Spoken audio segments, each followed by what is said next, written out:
ته راځم زه نه امریکایي یم نه یهودي یم پښتون هم یم د تا ملت هم یم د لغمان یې ته زه دروغه د تا په کور ننوځم بغیر له دې چې پوښتنه وکړم ته ما سره کوم عمل کوې څه در سره مسله څه باید را سره وکړې ته زه ولې اول د تا په کور ننوځم زه ننوځم زه د تا په کور اول ننوځې باید په دې دلیل خو هم زه پوه سم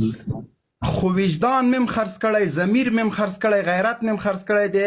زواک په کور ننوځم زواک ما سره څه کور راننوځې خو باید زه پوه اوسېږم چې ته خو به یو دلیل لرې که ته هېڅ پوه نه ته هېڅ ملامته نه هېڅ مشکل نه لرې زه دې په کور ننوځم او نن زه ظالم یم زه جابر یم ته ما سره څه کوې او نن ټوپک در سره د طالب مدافع تا په کور باندې امریکا ننوتی او د دا پوښتنه اوس ته کوې چې ولې امریکا زما په کور ننوتی نه زه د تا په کور ننوتلی سم بغیر له کوم پوښتنې بغیر له کوم هغه نه دروازه ټک ټک کم د بام په سر د زینې کېږدم او کته سم لاس تړلی دې وباسم ته بیا ما سره څه کوې فساد به در کېږي که نه فساد به در کېږي که نه څه ستونزه به در کېږي سبحان الله حسیب جانه په الله دې سپارم نه نه ودرېږه یو پوښتنه درنه کوم یو پوښتنه درنه دغه د پرونه پورې د تاسو دغه د انتحاریانو ته استشهادیان ویل که نه پرون چې حقاني صاحب ووژل سو له منځه ولاړه هغه ته مو دغه وخت کې څنګه په میډیا باندې تاسو ټول دا قصه خپره کړه چې ټول ورته د شهید ټکی وکاروئ ولې دغه په تیر جمهوریت کې چې د منګه عام خلک تاسو په چارۍ زنبق کې 350 افغانان په یوه ورځ باندې تاسو ووژئ یوه ورځ باندې نری زنبق د تا سار خوري هغه امر الله صالح وکړه ښه تاسو خو ټول قسم دغه ده چې کوم ځای کې ملامت سي بیا هغه په جمهوریت واړوي او چې کوم ځای کې ورونه ښه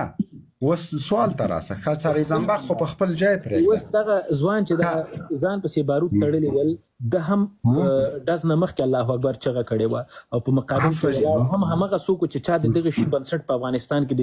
ځان وژنې کړې وه اوس دا څنګه کیسه ده دوی شهید څوک دی او مړ څوک دی ما مخکې دغه جواب درکړه چې شهید حقانی صاحب او مردار دا چا چې ځان پورې بارود تړلی و الله اکبر ناره یې چې وکړله الله اکبر ناره خو تم وهې اوس خو مسلمان تیم وهې مسلمان خدای یم دا خو موږ نه دي ویلي چې دا مسلمان نه و ته مسلمان یې الله اکبر نارې م وهې پوه سولې خو دلته معیار صرف د الله اکبر نه ده د اردو عسکرو هم الله اکبر نارې وهلې ګوره معیار ما مخکې درته ویلې چې د شهید معیار به سیکولر نه ټاکي دا به مفتی ټاکي دا به دارالافتا ټاکي دا به علما ټاکي ما ته چې علماو فیصله وکړله چې دا نن دیني نظام په خلاف جهاد فرض عین ده او دارالافتا دا فیصله وکړه زه مکلف یم چې جهاد وکړم بس سمه ده اوس دلته یو پوښتنه بل چې دغه په کابل باندې طالب نو د شهید معیار علما ټاکي علماو فیصله دا کړې ده ورسېږي فتوا یې ورکړې ده چې هغه څوک دغه طالب له خوا چې عام افغانان یې ویشتل شهیدانولې هغه کې که چېرته هغه طالب وژل شوی وی هغه طالب مردار و که هغه افغانان چې بېګناه افغانان یې ویشتل هغو کې څوک شهیدان څوک مردار ول چېرته په ننګرهار کې د کابل بانک کیسه درته ښیم ښه څه شي سوي هلته هغه طالب چې کلشینکوف یې په لاس کې و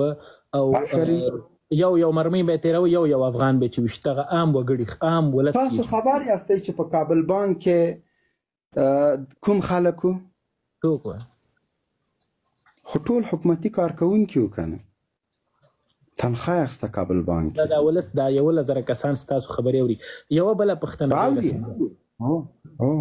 بالکل سمه ده دا خبر کابل بانک کې چا تنخواه اخیستله کابل بانک کې ما به زما اکاونټ و د ما د ورونو پکې و د ما د تره زامنو پکې و موږ یو هم دنده نه درلودله یعنې څه شی صحیح ده والله ته څه فکر کوې چې دا په افغانستان کې دا بانکونه یوازې د دولتي کارمندانو کار وکړه نه دولتي ډېر بانکونو کابل بانک کې به صرف دولتي خلکو معاشونه اخیستل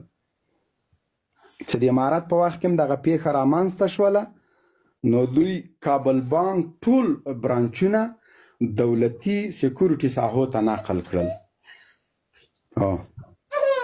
بس سمه ده مننه او بل پښتنه کلره بس خلاص پښتنه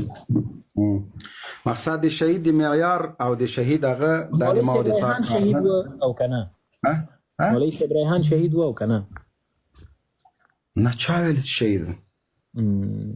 خنو شهید چا ویل نه ما درته چې علما مونږ ته معیار ټاکي علما د حق بالکل هڅه خو دوستم امریکانو ته مې 2300 امریکان شهیدان سو